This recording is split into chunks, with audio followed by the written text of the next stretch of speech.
BGB কেন তারা sound grenade মারে নাই বা কেন টিয়ার শেল মারে নাই বা এইগুলি তো বিজিবির কাছে নাই, যেহেতু বিজিবির কাছে তো সব লেথাল ওয়েপেন, এই জন্য তো ওটা তো তারা মারতে পারে নাই।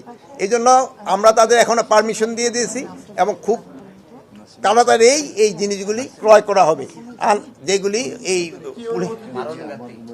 যে মরণঘাতী ওয়েপন তো ওদের কাছে আছে, কিন্তু যেইগুলি নাই, যেমন ধরেন যে টিয়ার গ্যাস নিক্ষেপ করা, যে টিয়ার গ্যাস তো ওদের কাছে নাই, প্লাস আপনার ওদের কাছে তো এই যে সাউন্ড গ্রেনেড নাই।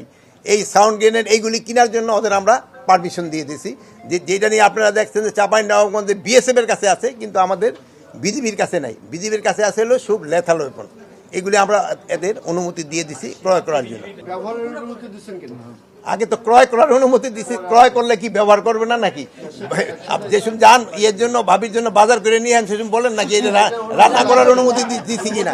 ওটা তো রান্নার অনুমতি লাগবে না। কয়টা এটা পরিমাণ তো আর মানে সব কিছু মানে লেথাল ওয়েপন আগে ছিল, আনলেথাল যেগুলি আছে ওইগুলি। প্রাণঘাতী অস্ত্র তো ওদের দেওয়াই আছে। প্রাণঘাতী অস্ত্র তো যেই সময় দরকার হলে, এখন যদি সেনাবাহিনীর জিজ্ঞেস করেন আপনারা প্রাণঘাতী ব্যবহার করতে পারেন কিনা, যুদ্ধ হলে কি ব্যবহার করবে, তা তো ওইটাই ব্যবহার করবে।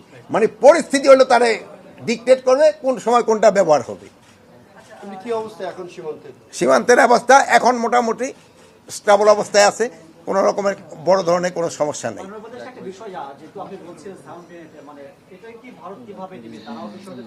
না, ভারতের কাছে তো সাউন্ড গ্রেনেড আছে, ওরা তো এটা খারাপভাবে নেওয়ার কোনো স্কোপই নেই।